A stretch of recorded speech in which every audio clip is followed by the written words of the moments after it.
What is going on, everybody? It's Zach Mayo here, and today we're making a guitar beat from scratch. If you guys do enjoy, be sure to leave a like and subscribe and check out lizardrecords.net. I have a bunch of really sick sounding guitar presets that we can use. So what we're gonna do is we're gonna type guitar into my sounds, and then we're just gonna filter it, and we're just gonna slowly try to find one we like. Not something acoustic. I think I want something electric. I think I have one that I like called Atlantic, maybe? Yeah, that's the one we're gonna use. Let's pick a scale for this. We'll make something in E major. Should be good. So let's just go ahead and load that up. And BPM wise, we'll start at 152. We might end up changing that.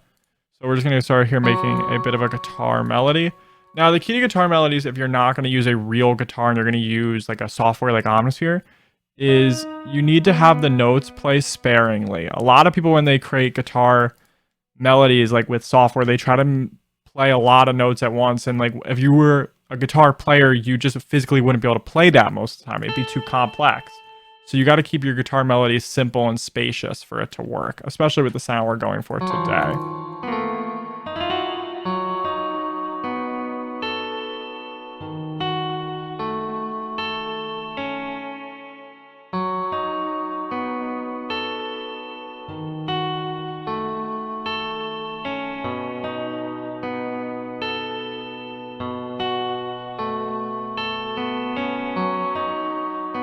And just like that, there's our melody. So what we did here on this section, just for anybody understanding the music theory behind things, is I lowered the bass notes here, the root notes of those, of the chord, which is what these are essentially. And then just to have something a bit different on the 8th bar, I like to have, it's called a resolve. Essentially, you make the 8th bar slightly differently so it transitions better into it. And that's done very simply in this melody with just adding this little B note here, this little step up to the C. And then I just randomize the velocities. That's going to be our melody. What we're going to do is open up Shaper Box. I like using Shaper Box. I go to reverse. And I'm just going to put this on at 25%. Maybe 50. 50 could work. Now let's get started on some drums. We're just going to leave it simple like that for now. Get a little clap going.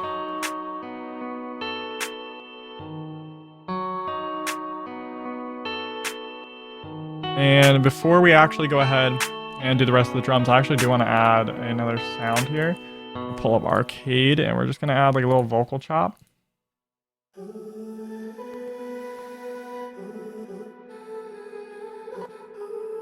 I like this one.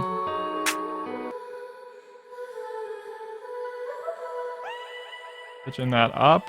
Next we're going to, so we're just going to do some slight mixing as we go. I'm just throwing a little filter on it. And I'm going to reverb it quite a bit here, just change some of those.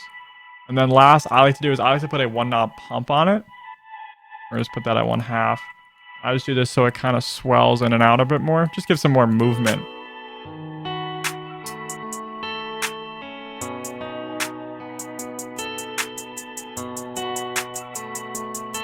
So let's get started on some drums. First things first, what I want to do is I want to alternate the velocities here.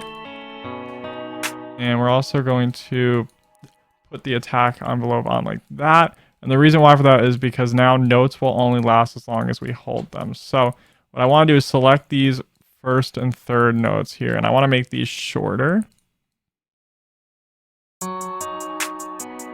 That's too short. I want it to be slightly longer. But we're essentially turning our hi-hat into a bit of a shaker. And I keep messing it up, but we're going to do this. All right, there we go.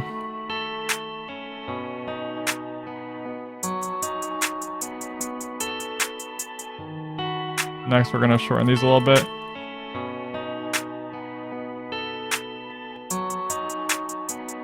One of the most popular songs to do this whole shaker approach is All Girls Are the Same by Juice WRLD, produced by Nick Mira.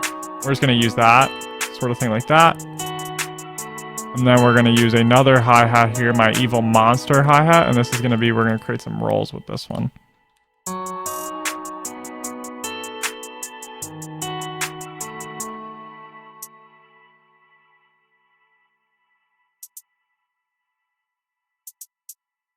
just gonna put this on 1/6, and then well,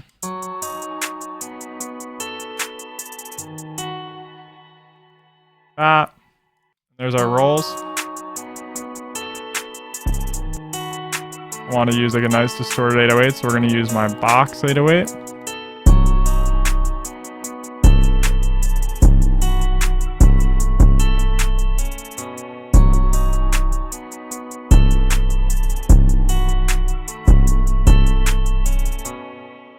And so now we could follow the root notes, or we can also use other notes in the chord, which is what we're gonna do instead.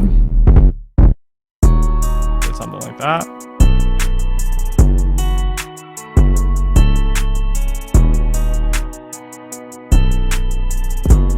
Get a kick added.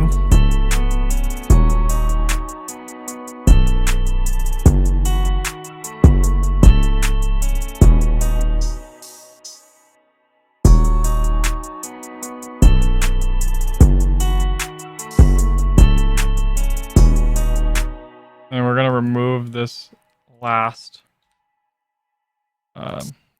6-note roll because we're gonna actually use another open hat there.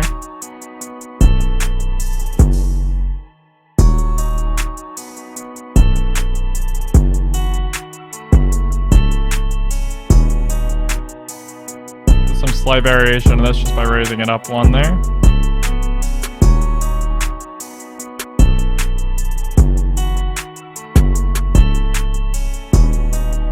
This bounce snare, I was gonna add it, it's not really necessary. We're gonna avoid it. Our drums already have enough bounce into it. Don't wanna do too much, gotta leave room for an artist. If you're trying to get songs with an artist, it's important you leave room for vocals and a top line. A lot of people tend to ignore that. Now we're just mixing this. I also wanna throw a bit of a low cut on this guitar. And now let's get started on the arrangement. Well, let's just get this organized here.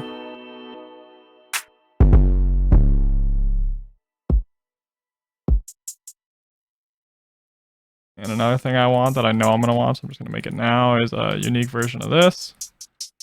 Where it's pitched down and not like down a bit. We're going to pitch it to G. 4-bar intro. Put my tag on there. And I'm going to throw this riser sound effect that I made. Ah, there we go. One of my kits. Let the vocal come in on the second half.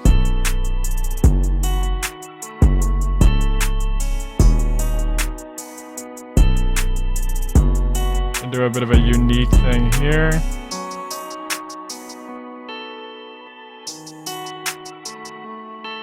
Do something like that.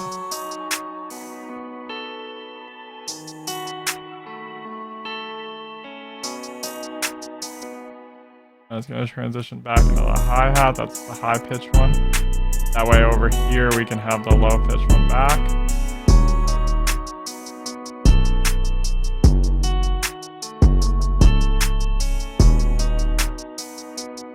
And just like that, that'll be the rest of the verse. And then we're just going to duplicate this over. And this will be the outro. Minus that little hi-hat thing. And create a little volume automation. And there we go. We have it. That's how to create a guitar beat from scratch. If you guys enjoy, make sure to check out elizabethrecords.net. Leave a like and subscribe. Thanks for watching. Head on over to elizabethrecords.net if you'd like to support me. You can purchase VST expansion banks, drum kits, loop kits, and MIDI kits that'll level up your production there.